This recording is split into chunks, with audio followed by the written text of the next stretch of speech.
Julie McLaughlin was 18 and pregnant. Labeled as a good Catholic girl from a good family, a singer in a group at church, president of the Catholic Youth Organization, she was embarrassed, ashamed, and felt helpless.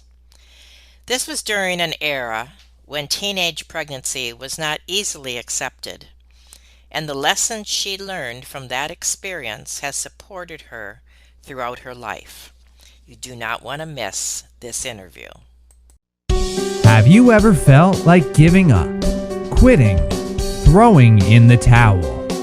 Welcome to Never Ever Give Up Hope featuring Carol Graham. She's an author, health coach, and motivational speaker. Backed into a corner multiple times in her life, Carol shares with you stories on how she overcame some of the toughest obstacles a person can go through in life, but refused to give up hope. Rather than admit defeat, an opportunity was presented, and it involves each and every one of you. Carol will feature spectacular guests who will share their messages of hope, encouragement, and their inspiration to prove why life's adversities only make you stronger. And now, welcoming the host of the show, here's Carol Graham. Julie is a retired paralegal and first-time author who has won numerous awards as a writer. She also shares how writing can be a healing tool for each of us. Her story may make you laugh, it may make you cry, but it will definitely give you hope. Welcome, Julie. Oh, Carol, thank you so much for having me on your incredible show. I am looking forward so much, as I know the audience is, to hearing your story. And I know that many people in the audience are going to relate. So let's start with tell us your story. Well, for more than half of my life, I kept a secret from most of the people in my life, including my two daughters. Wow. Uh, it was a secret I did not have to keep from my husband, however, because he was the father of this situation. At age 18, I turned 19 when I actually delivered. I got pregnant with my boyfriend, now husband's baby. It was the summer after our freshman year of college, and I was just not ready to be a mom. My now husband, then boyfriend, did want to get married, but I just wasn't ready to do that. Long story short, I made the very difficult decision to place my baby up for adoption. I was blessed to know some people kind of in the circle of the adoption situation. And I went away to a home for unwed mothers during my pregnancy when I started showing in October. I had just turned 19 years old. Those were the days of no cell phones. I didn't have a car. Mm-hmm. I was about an hour away from my family. Was the oldest of 5 children in a loving family, and I was ashamed, humiliated, embarrassed. I couldn't believe I've been asked the question, how did this happen? Well, God knows how it happened. But at any rate, I made the very difficult decision to give my baby up for adoption. I had a wonderful experience in knowing a family who had actually adopted a child. And I had seen firsthand the indescribable joy that he brought into their life. So Right. in that environment, I was able to, so I made that decision. We Let me interrupt you for a moment, Julie. Was the absolutely. decision, did you also have to decide between abortion and adoption? Was that even, in your thinking process? And if so, what was it? Yes, it was. Abortion had become legal. And for me, that was not anything that I would have wanted to do. So yes, it was out there, but in my mind, it was not something that I that I entertained at that time. I just wanted to give this child a chance at life. And knowing the environment of this adoption scenario, I felt comfortable with it. And Okay.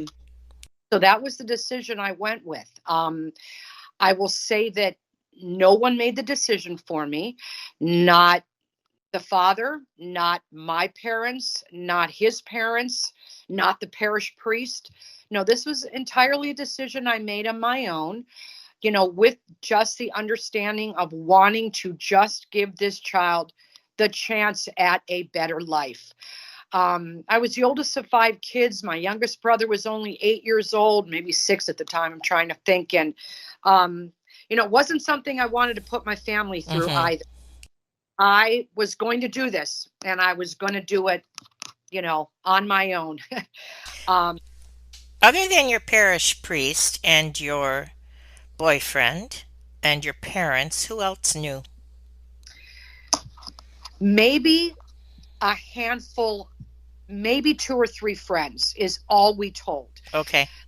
Later in life, we did find out that a couple people knew, but believe it or not, it was the secret, quote unquote. So it really, I even had relatives in Wisconsin. I'm from Wisconsin, and this was happening in the city of Pittsburgh where I lived. My whole family in Wisconsin didn't even know. My mother's best friends knew. I think mom felt the need to confide in somebody. And you know how you Mm, just mm-hmm. confide in somebody? Right. But very honest with you, it was I would call it at that time, a handful of people. The few times Mike and I ever talked about it, Mike is the name of my husband, the father, he did tell me that there were a couple of buddies he had told just because he needed to talk. And I know that there were a girlfriend or two that I had told. My sisters knew. We're not even sure. I don't even think my brothers knew at the time. So it truly was a secret that we kept. So I fabricated a cover story. I was an American Red Cross volunteer at the time, and it gave me the cover I needed. I was able to fake a story that I was going to go out east, and I was going to be working on a special American Red Cross project. And I even had a friend willing to use a fake address for me because truly and really, this was just shame. And that's just the only Mm, way. My, my father was mortified. I had disappointed my father. My mom was a lot more caring and understanding, but oh man, daddy's little girl was not daddy's little good girl anymore. And it was very rough. So we fabricated this cover story involving the American Red Cross. And around the time that I began to show in October, right around my 19th birthday, I went away, like I said, to a home for unwed mothers to live in the home of the woman that was going to be handling the adoption, who, hmm. yes, who ultimately is now actually the founder of an organization that we have here in and around Pittsburgh area called the Genesis Organization. And she indeed was the stepping stone of that whole situation. And at that time, there were about 5 or 6 of us there. At any given time, we lived in her home with her pending our pregnancy. And she handled all of the details for us. And that was a lonely and sad time. As I mentioned, no phone, no Mm-hmm. cell, no car. Ironically, I tried to get a job. I was employed at a local grocery store at the time, and I had a pretty good, working rapport Mm-hmm. with my good working ethic. And I thought, oh, wouldn't it be good to be able to work a little job while I'm there out in, it was Glassport, Pennsylvania. And I went in for the interview and took my jacket off and my belly was sticking out. And the guy said, oh, I don't have a job for you. That was one of a number of kind of Mm-hmm. crushing moments. So it was kind of a lonely and sad time. Mike and I were still kind of together. He was in college. He did have a car. he would bop in and visit me now and then. And every once in a while, we'd get out for a restaurant or walk, down the street or something in the town. But for the most part, I was alone out there from October until, well, actually 1 month before my due date. Had gone for what we thought was a regular visit with our doctor. A bunch of us were in the van together, and lo and behold, I got up on the table and he said, "You're not going anywhere. You're in labor." Oh, I, my word. I Carol didn't even know I was in labor. I don't think I knew what was to come. I had been having backaches, and I didn't know that a backache could indicate some sort of, and so, kind of a sad part of the story, but it is what it is. Uh, the woman who I was living with had to take the rest of the girls back. And anyway, lo and behold, it ended up that I was alone pretty much the whole day while I labored, Mm. with this baby. And ironically, it was my mom's birthday. And my mom was supposed to come out that day with two of her best friends. The two girls that I mentioned, I know for a fact knew. I think the only two that knew, to have a birthday celebration. And I didn't even let my mom know I was labor. All I did was called her and I said, "Mom, I'm not feeling really good today." I didn't want her to Mm. have to go through all that with me. But I labored all day, and the next morning on the 9th of the next day in the wee hours of the morning, he was born. Um, in those days and years, they used an epidural. Um, can't really say exactly. I don't remember the actual delivery, but they told me I had delivered a baby boy, and spent 3 days in the hospital. Um, did not see him. Made the decision not to see him. Had been counseled that to see him would make the saying goodbye all the harder. So I, listened to the people that was giving me advice, and also went with my heart and head. And third day in, brought him into the room, wrapped from head to toe in a blanket, and we matched our bracelets. And he was whisked away to be handed to his new mom and dad.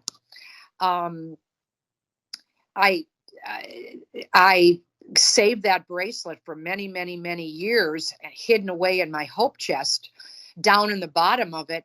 And unbelievably, in the year 2010, we had a really bad fire in our home, and I had to go through all of our stuff, and because I had to move it off site, and I found the bracelet down in the hope chest, and kind of in a fit of tears and sadness, threw it away. So I don't even have that. Aw. Aw. Um, Mike and I eventually got back together. When I went home, it was not a good thing. Never spoke about the baby. It was as if it had never happened.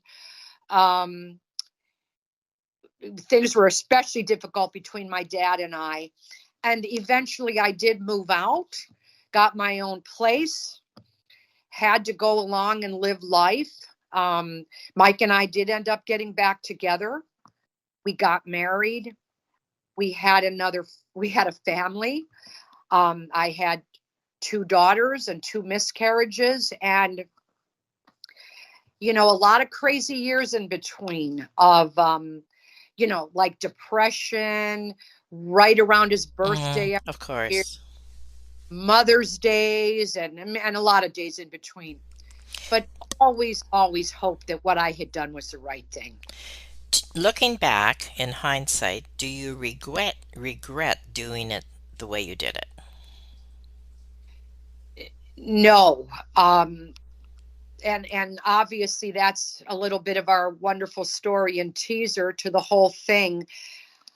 I don't regret it. It ended up it ended up to be a wonderful story. Okay. I I think that the beauty of life now is I don't think, I hope that a woman in the same boat will not have to go through that again.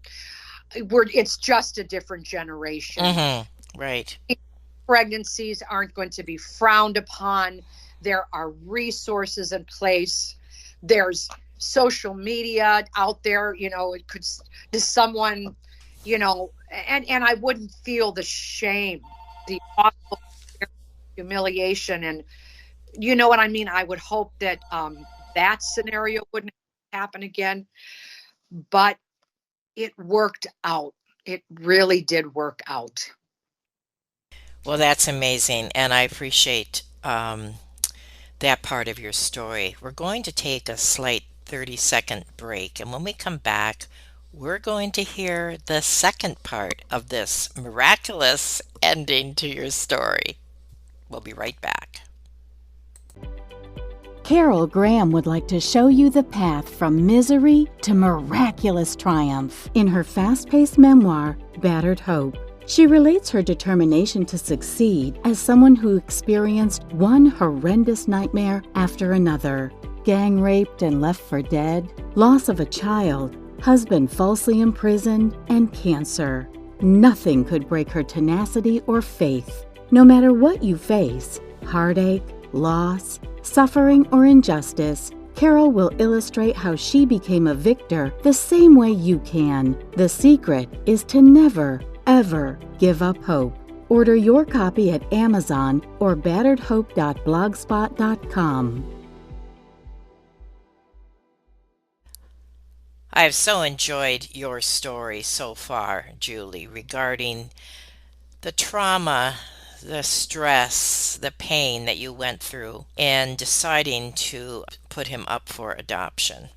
So now we are going to go a little deeper into your story of what happened and if you ever reconnected with your baby. Yes, I'll tell you what. We feel right now like we're just living a beautiful gift and a beautiful miracle. Well, 40 years went on and life goes on, and there was a lot of heartache. I felt like I had a hole in my heart for all those years. I mean, that hole was never filled. We knew it was a boy, and we felt like, oh, he's a man and maybe he's out there in the world. I will tell you that as close as my husband and I are, and as in much love as we are in our friendship, it was something we never ever talked about. I could probably say on one hand, and there were years I thought Mike forgot the date, and I would be so upset. And we had good years and bad years, physical and mental manifestation, some counseling. Well, lo and behold, on a beautiful Sunday, it's not a Sunday, Saturday morning in June of 2018, ironically, when I was at a baby shower, my husband got a phone call from his mom. And basically, the son we had placed for adoption over 40 years ago had registered with an ancestry service. And through the service, and of all things, Facebook, had found a cousin.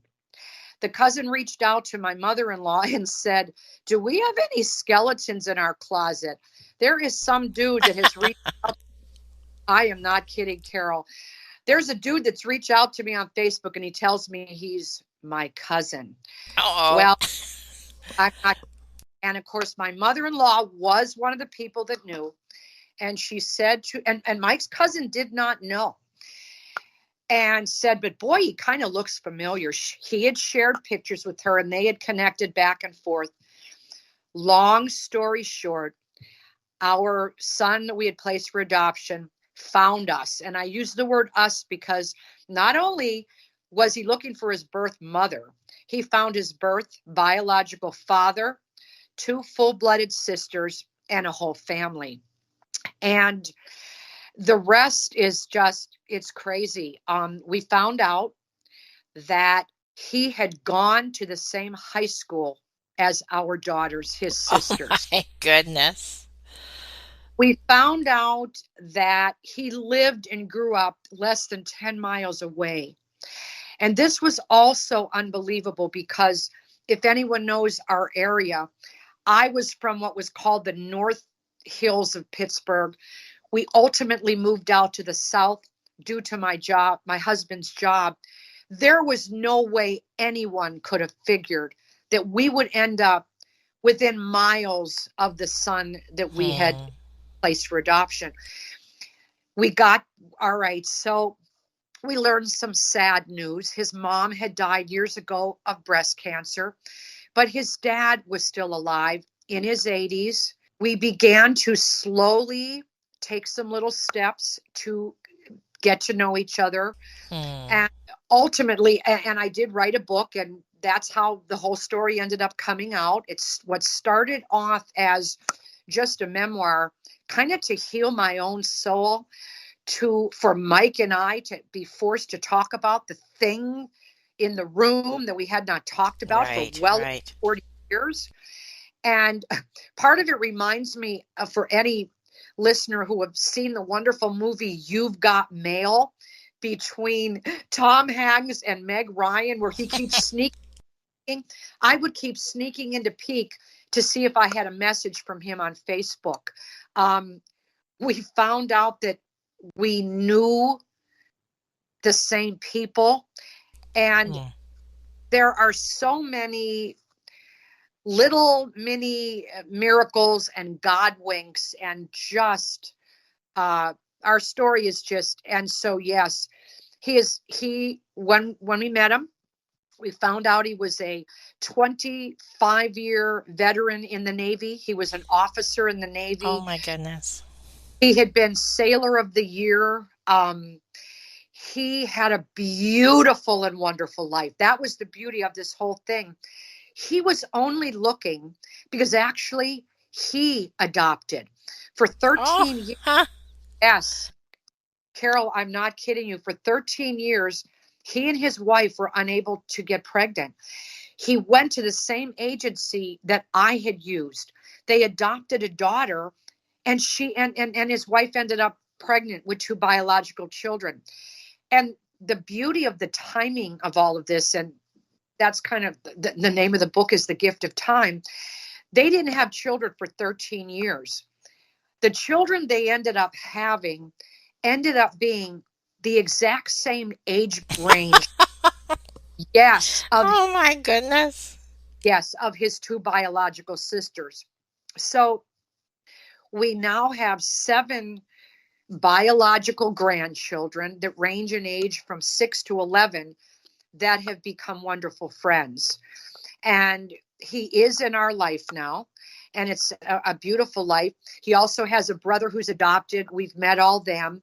It was just so when you'd asked me this question earlier in the segment, in hindsight, it turned out beautifully. He thanked Hmm. us for the life that Oh, he had. He thanked us and appreciated the decision we had made back then. We were young in college, didn't know. Because I'll tell you, Carol, it worried me greatly, and my husband. And I speak for both my husband and I when I share our of story. course. There could have been a real double edged sword here. This wasn't some one night stand or some guy that I said goodbye to. No, we ended up married with more children. I mean, he could have been like, wow, and you got rid of me. But no, Yes, right, no. right. He's a beautiful man. His parents are beautiful people. Kudos and God bless and thank you and hats off to them. And a lot of different heroes in this story, including the strength he had to go looking, the beauty in which he accepted our story, our daughters for opening the door. Not that there will be, I'm sure, ups and downs and ins and outs. But when it's all said and done, I just thank God for the ending as it is. And how beautiful, Carol, when you shared with me your beautiful story. When my story came out and I was finally, after 40 years, could talk about it, Hmm. I didn't talk to anybody about this. I was able to share my experience with others, and to have someone put their arm around me and say, thank you. If it wasn't for you, I wouldn't be a mom. because all those years, all I knew was shame, embarrassment, and humiliation. Hmm. What had I done? And then you wonder, have I done the right thing? Your beautiful, hope filled message to people, if you keep hoping, never, ever, ever give hope up, give it up, because 40 years later, my hope filled wish for all Right. those years was he having a good life. And he really did. So he was 40 when Yes. And I was 60, because by the time my birthday rolled around, right, it was right. October. Yep, exactly. He was And 40, how long did he look for you? a very short period of time. Oh. His wife had bought, and here's the crazy thing. He isn't even the one that bought the DNA kit. His Oh. his is in February. So she said when we met her, it was either for his birthday in February 9th or Valentine's Day. He's not sure. A DNA kit. Now, remember, he now has an adopted daughter who's about 5 years, and he's now a dad, and he's thinking, maybe issues are going to come up, or Mhm. Mhm. that's really the only reason. Um, so he can't remember if it was not Thanksgiving, Valentine's Day, or his birthday. Come on, do it. All right, I'll do it. That would have been February, March, or April. I'm not kidding you. We got a call by June. So, I mean, this is not one of those long lost family stories. Some of the ones that I had watched that television show one time. Let's be real here. These DNA kits, and if you are on social media, and if a member in your family has, registered like Michael's cousin did, because Michael and I certainly didn't, it could go pretty quick. So all the call came it all happened pretty quickly for him. And then what I got, well, then his mom said, oh, to his cousin, you need to slow down. And what we received that morning was a call from his mom saying, Mike, your son is looking for you. And he had shared some photos, and Mike shows me this picture, and it looks like Mm. his dad. Oh my Who is word. that? And Mike says, that's our son. And I mean, I almost fell into Of the chair. course. Of course. So when we wanted to tell the world, including our daughters, about him, I wanted to do it on my terms. And so I sent what I call the letter, quote unquote, to about 120 family and friends. Yes, and they all got it on a particular weekend. And the letter was basically, dear friends and family, and we've got a story to tell you. And I mean to tell you, it was shock. And of course, Mhm. by then we'd already told our daughters, but it was in that vein, that I'd always kind of wanted to write a book. But folks said, oh man, this is the one you want to write. It's Mhm. just a nice story, with a lovely ending and just some good news. And for us, I can't even believe what a beautiful. And you know what? The other thing, excuse me, his daughter, when we met other members of the family, heard my other grandchildren calling me grandma. And his daughter said, could I call you grandma? And that was a light bulb. Oh my gosh, these kids need to know their story, because all of a sudden this Mhm. comes into our life. And so that's kind of what dovetailed that situation. And for me, the revealing, not just verbally, but being forced to write it down, and Right. Mike and I to talk and to get it kind of out there, was so healing. It was so healing. And eventually, did I want to publish? Did I not?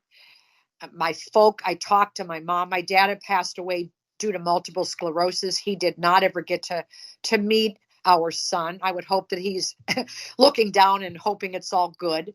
Uh, my mom said, yeah, gave kind of a stamp of approval, and all the principals involved in the story said, yes, this would be something you would want to share. And man, has that turned out to be wonderful, because I've got to meet other birth moms Right. who Right. ever shared their story. And, we, to each other, we feel like long lost siblings to be able to cry about it, share our heartache and our, to talk about the hole that was in our heart for all those years that is finally filled. So, but yeah, hope prevailed this time, Carol. There's just no doubt about it. Who should buy your book? I'll tell you what, I have been told, and I'm really, that anyone would enjoy this story. Okay. Certainly, I have had birth mothers being gifted this book by the adoptive. So birth moms, absolutely. Adoptive folks that could see the other side of the coin. Good. Maybe not knowing what we birth moms had gone through. I'll tell you who else has benefited from this. Adopted children. Because so often they wonder, why did you give me away? And you know what? That isn't what it was. So I've had a lot of that. I've had all kind of different age brackets too. The young women. Wow, Julie, really? Is that what it was like back then? Yes. So someone said to me, this is just a fun old love story, like a Hallmark movie kind of a story. Right.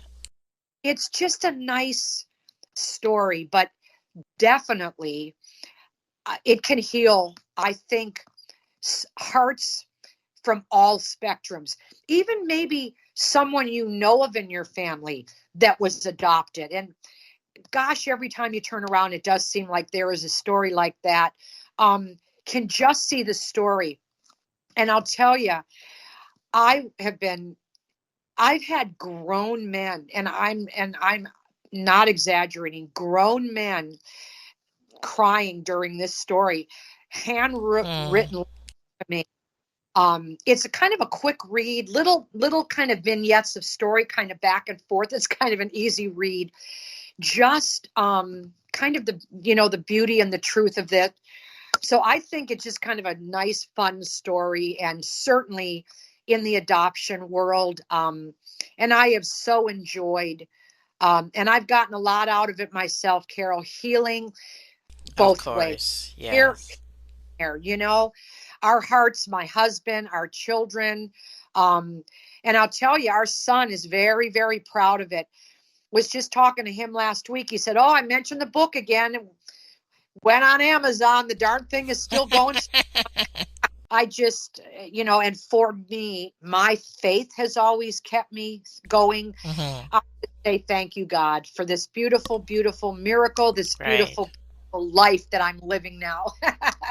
Yes. Absolutely. Yes. Well, that definitely is it's got all the elements that you want in a good story. It's got the romance, it's got the trauma, it's got the drama, and the ups and the downs, and just over the course of time, everything that you went through, and then to be able to come back full circle and have such an incredible happy ending. It is what everybody wants when they pick up a book and want to read a good, warm, heartwarming story. So I thank you so much for sharing that. Is there anything else in closing that you would like to add? Well, I feel like the revealing was so revealing, and maybe you'll get an answer and maybe you won't. But I think when it was all said and done, I still had to trust my own decision, and yes, certainly it's been great to know that it worked out well, but in the end, I know in my heart why it did it, what the reason.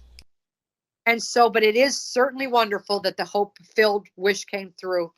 And I thank you for hosting such a beautiful podcast and a place for us to share our stories, Carol. Thank you so much. Well, you definitely touched my heart. And I know that you have touched many, and I look forward to sharing your story around the world.